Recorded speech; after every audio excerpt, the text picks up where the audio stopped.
Welcome to the Reece Report. I am Andrew Reece, and I am very, very excited today to bring you Gil Santos and Jose Gomes as we do a European Championship preview. It is 2020, even though it's 2021 because it got canceled due to COVID. But we're back. We're all getting vaccinated. The fans are going to be back, and we're going to have a way better tournament because of it. So, we are going to start off with Jose. We have all made our predictions and our selections for this crazy tournament that we all been waiting for has come up. And we're also going to have Golden Boot picks, and we're going to have some explanations of our picks, talk about some rosters, and talk about the teams that we like. Jose, we will start with you. What do you think is going to happen in the European Championship 2020? I think there's going to be a lot of good soccer played. Best teams, best countries in the world, the European countries. I think it's one of the best tournaments, if not the best tournament besides the World Cup. My opinion, I love my Portugal. I know I'm Portuguese. I represent my country, but this year I don't think, in my opinion, I don't think we're going to win it. I think it's going to be England that's going to take it in the home soil. Wow. I have them beating France in the final.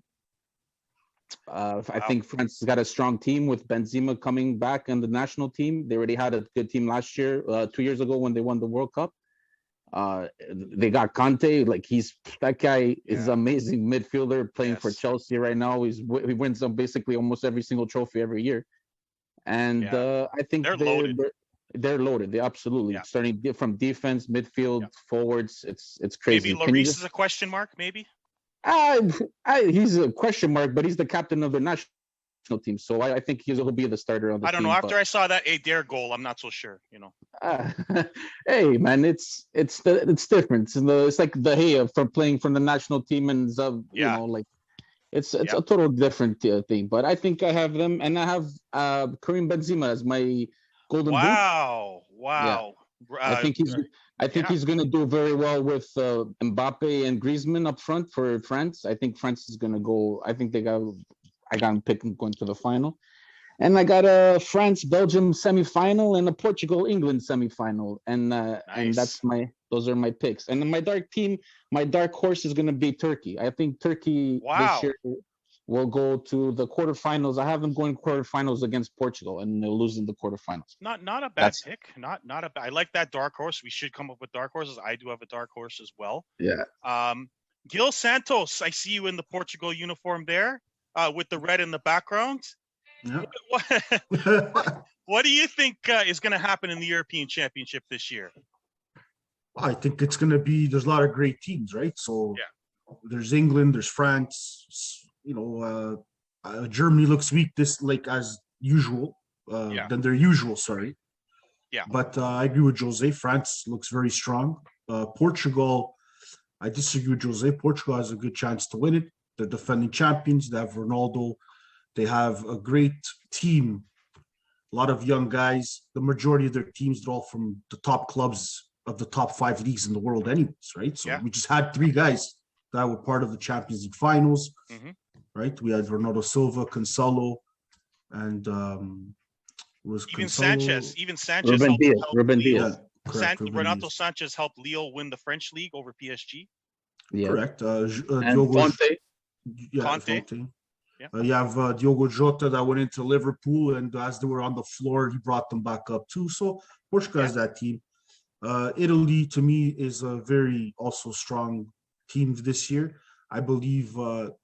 They're more offensive minded than the Italy we're used to see.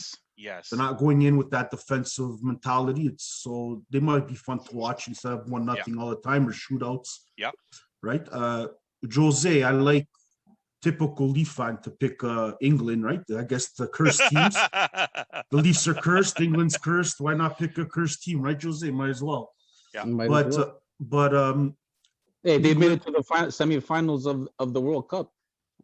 England with the young team that they had, and now they're more veterans. So I think the Leafs made a lot of semifinals, conference finals too, in '93 and 2000, and it's still nothing though. It doesn't matter. It's who wins the cup, right? At the end of the day. That's true. But England, I like them too. They have Rashford. To me, is a great player. That they should come out through the division. England, to me, in the way my bracket is, I have them running into Portugal. So obviously I wouldn't take them. But if they do not run into Portugal, I do see England probably top 4. My dark horse for me, be very, very careful with Belgium. Belgium is a very dangerous team. To me, they're the team to watch out besides the big names. Out of all the teams that I see, Belgium, to me, is very dangerous, where I even predict Lukaku to have the golden boot. I wouldn't call them a dark horse, though. Yeah, me neither. Well, they're one of the favorites. They're like the number 1 team in the world right now. But nobody talks about them. No, that's true. That's true. Yeah, maybe a little bit, but they're expected to do well, I would think. Expected to do well, but nobody picks them to win. No, yeah. I mean, no. Everybody's talking the Portugals, the Italies, the France. Yeah. So, do you have a golden boot selection, Gil? Yes, I think Lukaku from Belgium is going to have got a shot. I think he's going to, the division he's in, I think they'll fly through that division. Yeah. I think he'll have a lot of goals just based off the group stage as well. That's true. Yeah, he had a great year for Inter Milan, who took the Scudetto from Juventus this year. So if De Bruyne is healthy, now he got hurt in the Champions League. He's got a concussion and a broken eye socket. So we don't know his status. That's a very important player for them and could affect their play going forward. And they have a huge question mark with Eden Hazard. Like, I haven't seen this guy play in 2 years, so I wonder what he's going to produce for them after his disaster at Real Madrid. So for me, I have Italy winning it. And yes, I know you can see I have the hat on and I have the shirt, and my family's from Italy, okay? But I'm picking Italy on merit. They're going 26 games without losing so far. And this is after the embarrassment of the World Cup and not qualifying, the rebuilding of the team with Roberto Mancini, and the young Italians have finally been allowed to play. Thank God for that, because you're going to hear my Golden Boot winner is going to be a name that no one really knows. But to me, if you watch Juventus enough, you'll know who he is. And it's Federico Chiesa. That's going to be my Golden Boot surprise winner. Gil, I agree with Gil Santos. This is a more offensive Italy. This is not an Italy that's going to win 1-0 and 2-1, especially with the age of their defense, which concerns me. If they roll out Chiellini out there, who had a really rough year for Juventus, then we're in trouble. I think they're going to have to play him very judiciously. They're going to have to go. Even Bonucci, I'm not sure I would start him. You got to go with younger defenders, maybe a Serbi, maybe someone else back there.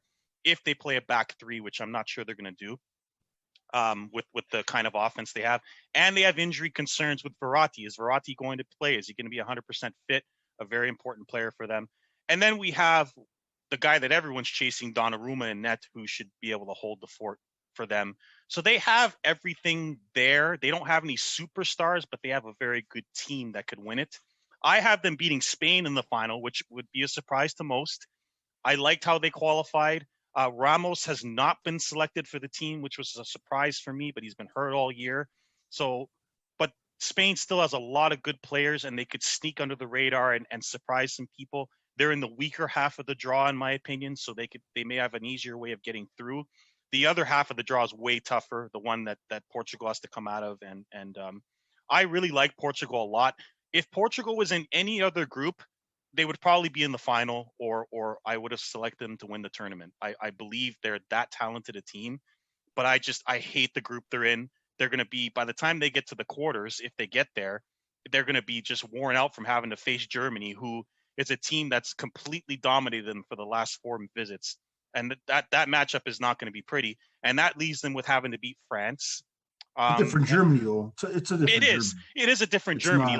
I actually have Portugal beating Germany in the group stage. So I don't believe in Germany at all this year. I just watched them lose to North Macedonia. So and they got killed 6-0 by Spain. So I think there's problems in Germany right now with older players and younger players and who should be playing, and Joachim Low now being taken over for Flick. There's problems in that dressing room right now. So I'm not a big fan of them. I actually think France and Portugal are getting out of there, and Germany will have to come through on the 3rd place game. So I have some surprises. My dark horse is Denmark. Again, because they're in the weaker half, they have a better chance than the other teams to come through. I did like their qualifying, other than when they had to play Belgium, who killed them twice. They beat everybody else.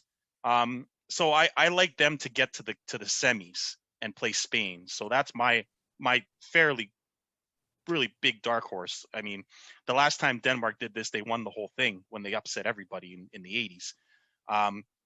So I'm going to go Italy beating Spain because, unlike Gil Santos, I don't want a war in Toronto, and I don't want to see Italy. I don't want to see Italy and Portugal because there's going to be fights and people getting stabbed and shit and all over the place. This is the COVID year, so in Italy, Portugal, and plus, I'd love to see Michelle beat the shit out of you. So. Don't worry about my wife. I'll take care of her. She's not going to beat nothing. Okay. I agree with Gil there. I'd love to see that on the podcast. That's her, by the way, in case you're wondering. On the podcast. So we're fuck all you people. You call yourself pork chops, but you're over here picking other teams. I'm a real fan. Okay, odds or not, I don't give two shits. My team's gonna win. Eat my clit. Okay. So that's my wife's explanation. She will be on here to give her own diagnosis of this entire thing. Well, by the way, Michelle, I took Portugal over Italy. By the way, yes, yeah. Michelle is aware that Gil is loyal. She's not so sure about Jose, but Jose tried to explain it by saying that they're going to win the World Cup, which is more laughable than them trying to come out of this group of death. Really, it's more laughable. Yeah, because Ronaldo's going to be 41 by that time or something. No, he's not. He's going to be. It's next year. I'm kidding. 38. 38. I'm kidding. He's going to be 37. Don't worry. And you don't need Ronaldo to win the World Cup. If Portugal's going to win, yes, I agree. If Portugal's going to win anything, it's not going to be. It's going to have to be about the other players. It's not going to have to be about Ronaldo. Absolutely. It's going to have to be a team effort. They have a lot of strikers on this team. I don't think they have to rely on Ronaldo as much as they used to. So I think if their defense can hold up and Patricio can be good in net, then they've got a shot. It's just a horrible group. I feel bad for them. It's a terrible group. I mean, anything can happen in that group. I think it's wide open. Listen, besides France, I think Portugal can bang with Hungary and Germany. Germany is not as strong as they used to be. Mm-hmm. And they're not as there's a lot of politics going on the team and stuff like that. Yeah. So that's why I think Portugal will come out of that group. I have them coming out of the group tied with third place, tied with Germany. They tied Germany. Yeah. I think, in my opinion, they tied that game, and then they win against Hungary, and then it'll be goal differential, I think. But there's a lot of, like I said, there's it's just an opinion, right? Who knows, man? There's always going to be upsets here and there. There's always going to be teams surprise teams that are going to come out of the groups that you would never expect, and they're going to be doing well and stuff like that. And then you're always going to have your favorites, but that's just the way it is.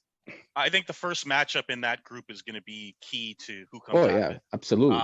If Portugal doesn't win that first game, they're fucked. Yeah, they got to be against Hungary. They got to be Hungary. Absolutely. And if you recall, in the European Championship when they won, they tied them 3-3. 3-3. So there's no guarantee, and Ronaldo had to score 2 crazy goals for them to tie the game. So there's no guarantee that Hungary's actually not a bad team. They're just in the worst group possible. Yeah, they could surprise some. And they're playing at home too. Don't forget. That's what I mean. Portugal's got to go to Hungary to play the first game. So that's a really tough game to start out the tournament. So I mean, I think it's a wide open tournament. France to me is the most loaded team. They should be the favorites, even though they're in the toughest group. But I think you can make a case for a lot of teams, including England. I haven't talked about England. They just always find a way to choke. I don't know what it is. They lost to Croatia 4 years ago, and it's just like that's a team they shouldn't lose to.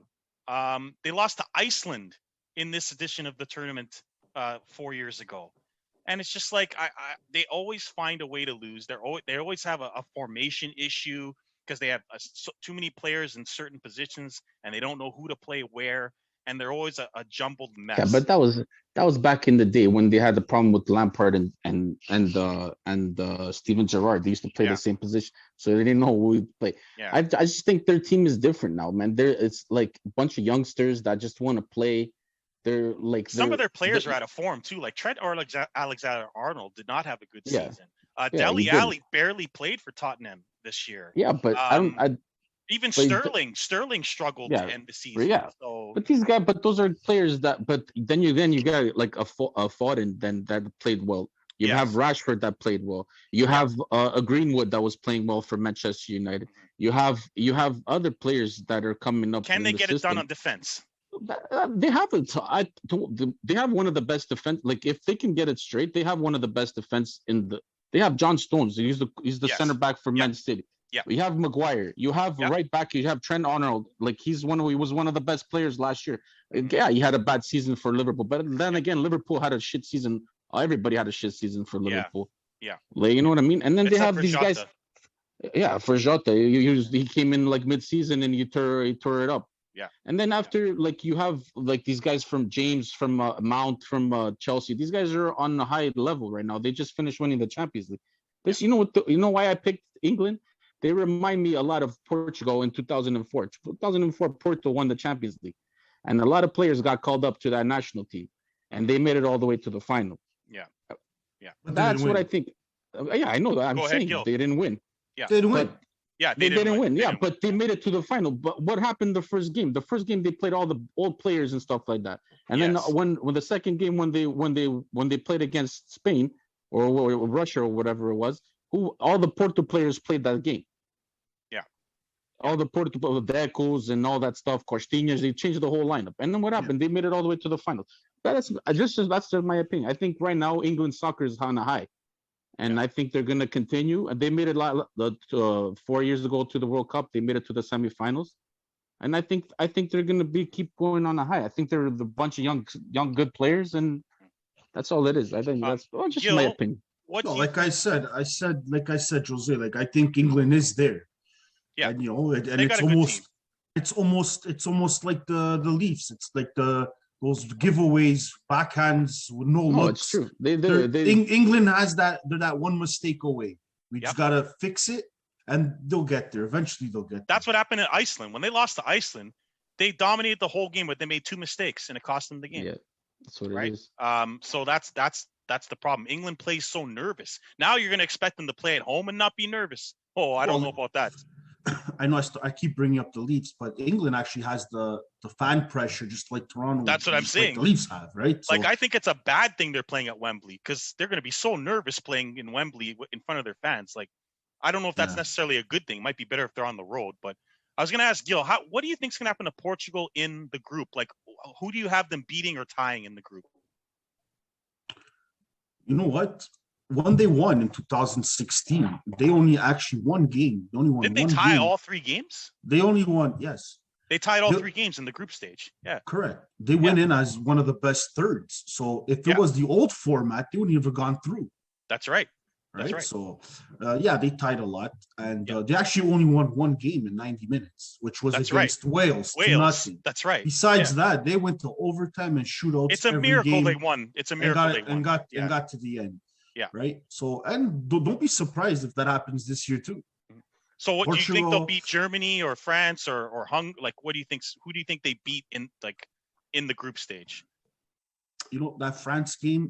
France already beat us in the Nations Cup. That's correct. Yeah. They got their revenge after us beating them in the Euro at home. Yeah. But we didn't play bad either. Like it was Portugal's on their high too. They're at the level. A lot of these kids that came up, Cancelo. You got Pedro Gonçalves, you got Nuno Mendes, you got Nelson Smith, Rafael Guerrero. Like we have young superstars. Bruno Fernandes has been great for Bruno 2 years with Fernandes, Manchester United. We got Bernardo Silva. Yep. Jota's on the upcoming. Like they got some great players. Ruben Diaz now. João Felix is there too. João Felix, yeah. Mm-hmm. So Portugal, talently young wise, like Jose was thinking about England because they're young. Well, why not Portugal? Right? Yeah, they're just as young and done. And a lot of their success on sub-21, like Portugal has been very successful in sub-21. Yeah, right. So all the talent comes from. Unfortunately, they've been coming up. Like when we had the golden generation, like I feel bad. Like the Costas, the Figos didn't end up winning nothing because they should deserve to.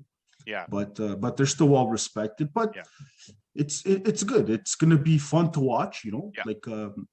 Hopefully, I'm home every day to watch the games. Yes, I will be. I will be too. Don't worry. My boss already knows. I'm just hoping this work at home thing continues through the European Championship, because I'll get to watch each Portugal and Italy game because of the days they happen to be on. And by the way, I'm not. My wife has already pointed this out. She says it's not a coincidence that Portugal plays Germany on Saturday at noon, so the whole world can see it. Yeah, it's true. So, she pointed, and we play the first game against Turkey, which to me is a big game, because Turkey could cause some trouble. I agree with Jose. Absolutely, man. Turkey can cause some trouble. I agree. Turkey's one of those teams. They're tricky teams, man. That's a big game, that first game.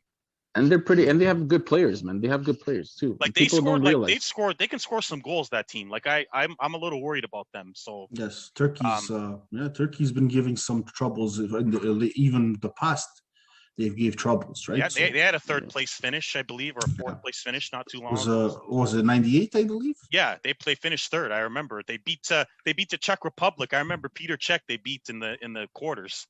And they got to the semis, and I think they lost to Germany after that. But there's a lot of tough teams like we haven't talked about. There's still like Croatia's, they're dangerous. Yep. No one's talked about the Netherlands. They're another dangerous team. I mean, Holland is there, but they're not. They just don't have the name players that we're used to. Exactly. But correct. They could be dangerous. There's Switzerland. There's I don't know. Even Poland. Poland with Lewandowski. It's just those teams where they're tactical, right? When you play those tactical teams, it's like a chess game. Yeah, a chess match, right? Like another team I think might cause some headaches is Ukraine. Now, don't ask me why, but they play a style where they can give a team a headache just by winning 1-0 or tying 1-1. I watched them in qualifying, and they gave a lot of problems to some good teams. They tied France, I think, twice in the qualifying. So they can cause some headaches and get. They won our group, man. There you go. So they won our group for the Euro Cup. So Ukraine could cause some problems there for real. Even a team like and this team is going to be like the biggest underdog, but Northern Macedonia, like they're second in the group in the World Cup qualifying ahead of Germany. Like they beat Germany 2-1. Like I know they're a minnow, but like they cause some headaches to some teams. That team. That's one of those games that it's probably never ever happen again. Holy jeez, what a miracle! They should get smashed all 3 games. Don't get me wrong, but I don't think they're gonna. Austria is not that great, but I don't think Austria that group's kind of wide open, eh? You got Netherlands. That's the favorite. They should come out first place. You got Ukraine probably coming in second, and then you got between Austria and Macedonia coming finishing. I don't see Austria or Macedonia making any upsets. No. I like even that Belgium group. The Belgium should run away with that group. I like Denmark. It's going to be between Denmark and Russia finishing second. I don't think Finland is going to. It's a newcomer team like nobody's ever heard of. Maybe they may win here a game upset here or there, but I don't think there's not going to be enough. And then, like to me, the trickiest group, like besides the Portugal group, to pick a team is the Italy group. Italy is they should come out of first place. They have a strong team. But it's tricky. Those tricky It is a games. tricky group. I mean, Wales is a tricky group. Yeah, Wales with Gareth Bale and all those guys. And Switzerland's tricky. They played a defensive style. Yeah, that's what I'm saying. And even that Turkey game, if Italy doesn't get points out of that first game, it's a tricky group. Yeah. And then besides the other ones, like you have like the Spain, Sweden, and Poland too. Like they should be between those 3. And then the same thing with the Group D with England, Croatia. I think Czech Republic will. It's like one of those teams too that like comes, you know what I mean? Like they'll make it hard for you here and there too. Like, do you have anyone besides Belgium that might shock you if they get far? I'd say Switzerland. Yeah, Switzerland. I agree with that. That Italy group. If you take out the group of death that you guys are in, that group might be the toughest group. It is. It's one of the trickiest groups at the Euros. It is. Yeah. Because all those teams could play. All those teams could play. You could have a bunch of ties in that group that could cause a lot of problems, like 1-1s and 0-0s and stuff like that too. Like that could really cause problems. Then you're looking at the third place seeding to see if you can get in as the best third place team. So I was having difficulties picking out the teams, like the third place teams. Like you got to pick 4. Like it's hard, man. It's hard. Yeah. Like you think okay, like there's certain groups that teams that if they, you know what I mean, like if they play well, they should come out of. But then you got like that Portugal group is like, it's tough to pick a third place team. Yeah. You know what I mean? Like even that group A too, with the Turkey and Italy and Wales and Switzerland, it's hard to pick teams coming out of those groups, because it's an iffy group, man. But and then you wouldn't expect the third place team to win, but then Portugal wins as a third place team. So there you go, right? And that can happen this year. Those third place teams are the ones that sometimes you got to see is the schedule to like the path to the thing. Like, I think the first games are very important. Like, you got to look at the first games, and because that team that loses or ties, it's going to be a lot more pressure for them to come back up. So the first games to me are the most important games, especially in that group of death with Portugal playing Hungary. Absolutely. Portugal has to win that first game to put the pressure on the other two teams, because I think they're playing each other. Germany's playing France first. France first, right? Yeah. So that puts more pressure on that game, right? So of course.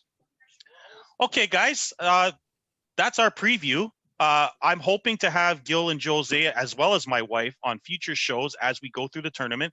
I think we'll do after game stuff with Portugal and Italy as we go through the tournament. And because Jose picked England, we'll focus on them a little bit, and we'll talk about their games. And that, we'll talk if something surprising happens. We'll come on and talk. And we'll give us our point of views on how this tournament goes. And just as a preview, should the Toronto Maple Leafs gag and choke on Monday night, Jose will be back on Tuesday giving his thoughts on that. And if Gil can find a way to join us just to give me the look on his face, he'll be here too. My God. Jose, do you have a little quickly, just a little bit on what you're gonna feel if the Leafs choke tomorrow? I'll be speechless. I won't even know. I'll think probably I won't even make it to work on Tuesday. Never mind. That's right. Well, Gil, what do you think? I think they're going to lose, because that's what always happens. So, but I do feel bad for the Leaf fans. They had a 3-1 series lead. To blow it, it's devastating. Especially to the Habs.